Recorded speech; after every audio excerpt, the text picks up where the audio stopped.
Hi everyone, let's take a look at our bell ringer. What type of octet rule exception does the following molecule display? Arsenic tetrafluoride. Hopefully this one's not too challenging.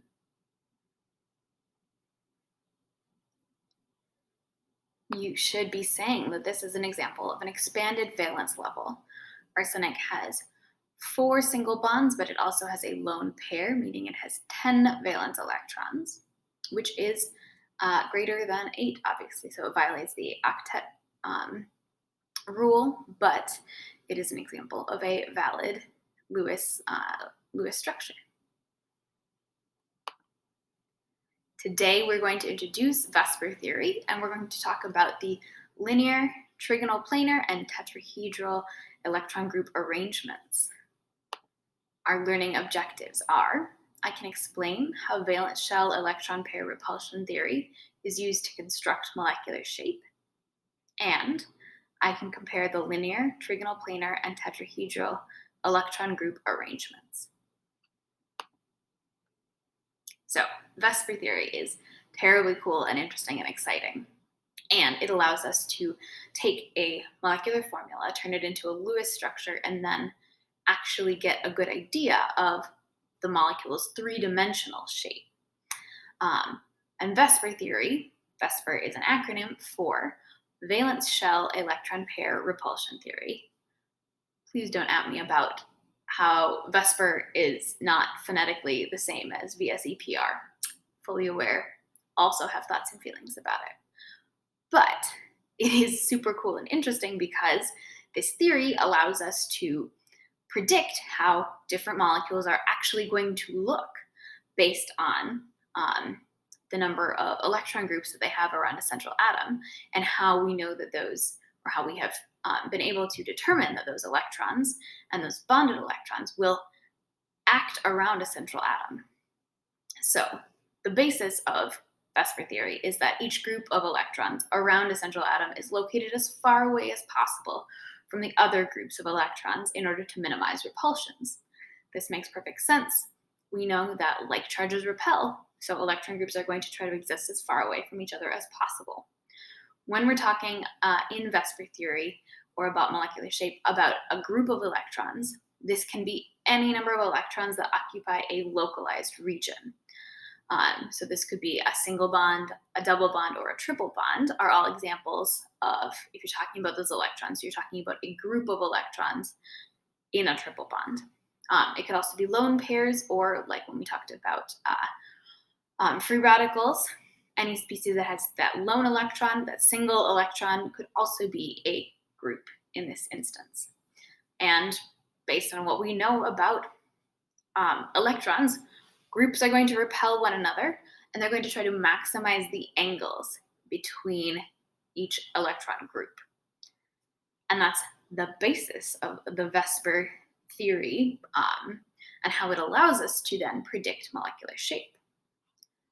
So it's really important to kind of separate the idea of the electron group arrangement from the molecular shape. VSEPR theory is the basis for the electron group arrangements.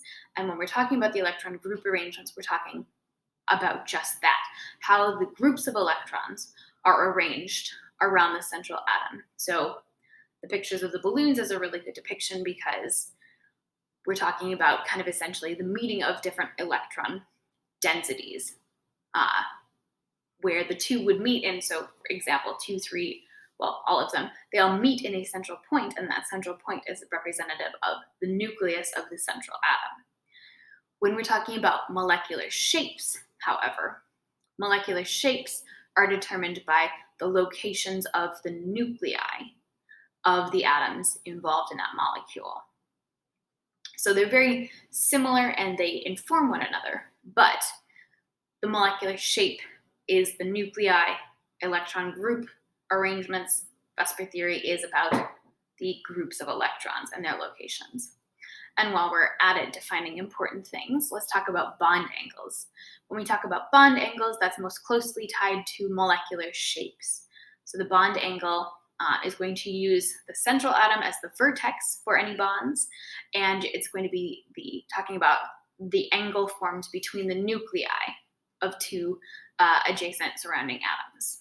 So the vertex of that bond is going to be the nucleus of the central atom, and then it's going to be that angle formed between the nuclei of those two adjacent surrounding atoms.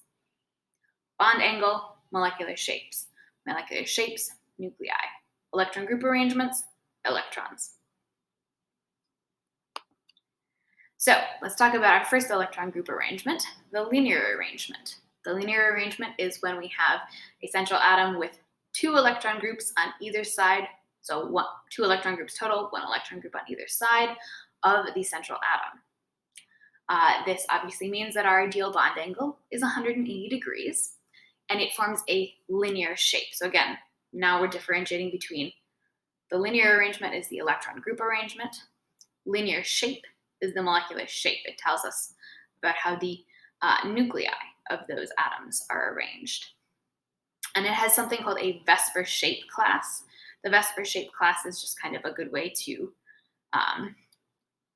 define the patterns for each of the different molecular shapes that we're going to see. So the formulaic patterns for how each of those shapes is going to form.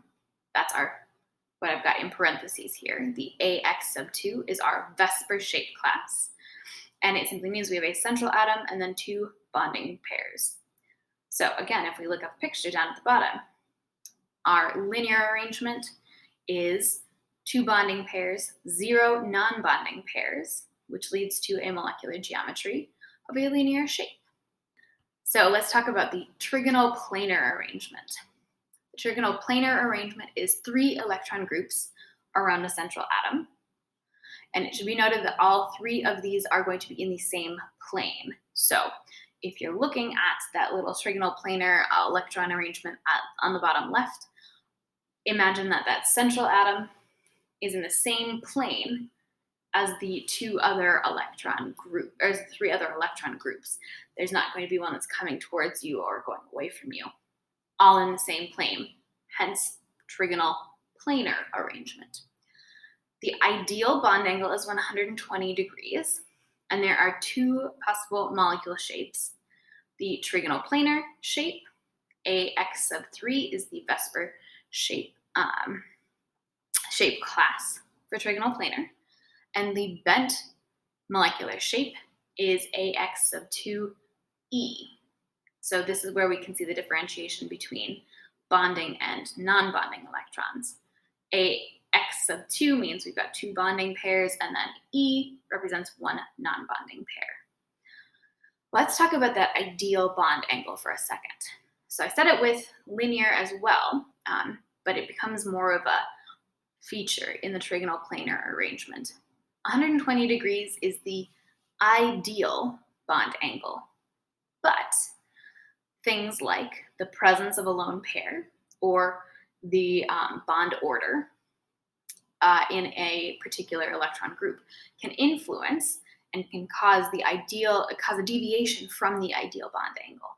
So, for example, if we have a central atom that has a double bond, the electron density in that double bond is greater, and therefore there's going to be a larger repulsion between that ideal bond, between that double bond and the remaining two bonds in the trigonal planar molecular shape. So in that instance, the bond angle decreases due to the increased electron density. Even greater than a higher bond order is going to be the effect of a lone pair. So when we have a lone pair, that is going to have an even stronger repulsive effect on the remaining bonds. So having a lone pair, so having a bent shape, is going to tell us, without even looking at anything else, that the ideal bond angle is not going to be the actual predicted bond angle for a molecule that has a bent shape. That's going to be even less. It's going to be an even smaller angle than 120 degrees because of that extra repulsive force from the lone pair. So Higher order bonds and lone pairs are going to decrease ideal bond angles. And finally, we're going to talk about the tetrahedral arrangement, which hopefully makes sense because we have 4 electron groups around the central atom. The ideal bond angle between those surrounding atoms is going to be 109.5 degrees. And we have 3 potential molecular shapes. They are tetrahedral, which has a VSEPR shape class of AX sub 4. We have the trigonal pyramidal, which has a VSEPR shape class of AX sub 3E. And then we have the bent or V-shaped to differentiate this bent from the bent in the trigonal pyramid or trigonal planar arrangement. The V-shaped molecule is a VSEPR shape class of AX sub 2 E sub 2. And so if we again take a look at this little kind of table, our tetrahedral molecular shape is going to have 4 bonding pairs, 0 non-bonding pairs. So that is most likely going to have ideal bond angles, more likely to have all ideal bond angles.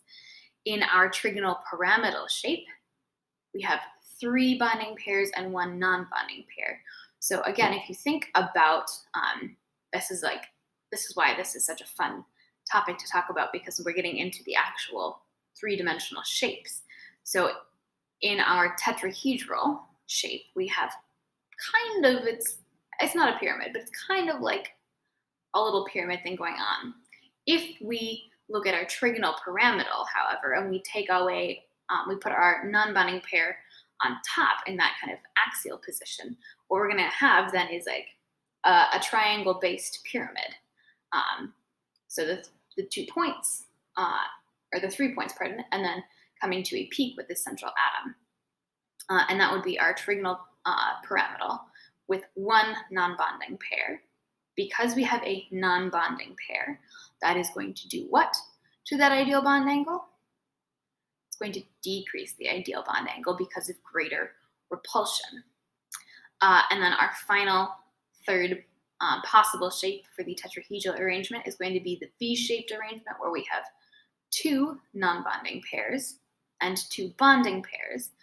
It's going to, again, be similar to that, the bent shape from our trigonal planar arrangement, but because we have a different ideal bond angle, it's going to be a different shape overall. It might seem like it would be confusing because we have 2 molecular shapes that are similar to one another. We've got the bent and we have the V-shaped. But remember that each of these is dependent on the number of electron groups around a central atom. So not today, not Thursday, but on Friday, we're going to talk about how we go from molecular formula to a Lewis structure to choosing the correct molecular or electron group arrangement and then shape. And that will be very apparent based on the number of electron groups around a central atom. So if you're worried about it, don't worry about it. It will become very, very clear. Just know that the shape can only occur when we have 2 non-bonding pairs and 2 bonding pairs around our central atom. We've talked about this a couple of times, but I just want to reiterate that electron groups, can cause deviations from the ideal bond angle because of additional or greater electron pair repulsions. Lone pairs interacting with lone pairs are going to cause the biggest deviation from ideal bond angles. So if we think back to that V-shaped tetrahedral arrangement, that is going to cause the greatest deviation that we've seen so far from the ideal bond angle of 109.5 degrees, because we have 2 lone pairs that are going to be repelling one another so strongly. Then we see the lone pair interfering with the bonding pair. It's going to cause the kind of like the second level of bond angle interference. So when we see one lone pair and then the rest, whether or not we've got 3 or 4 electron bonding sites or electron pairs, the lone pair, a single lone pair, is still going to have an impact on the overall bond angle, and it will cause the bond angle to decrease. Not as much as if we had 2 lone pairs, but we will still see a decrease in the bond angle. And finally, bonding pairs can interfere with the bond angle because of their repulsion with other bonding pairs. And this would be where we would look at the order of the bond. If we have a double bond or a triple bond, that is absolutely going to cause greater repulsion due to the higher electron density. And so it's going to also cause a smaller bond angle. And there you have it. We've talked today about the linear arrangement, the trigonal planar arrangement, and the tetrahedral arrangement, as well as how different electron pair repulsions can cause deviations from ideal bond angles.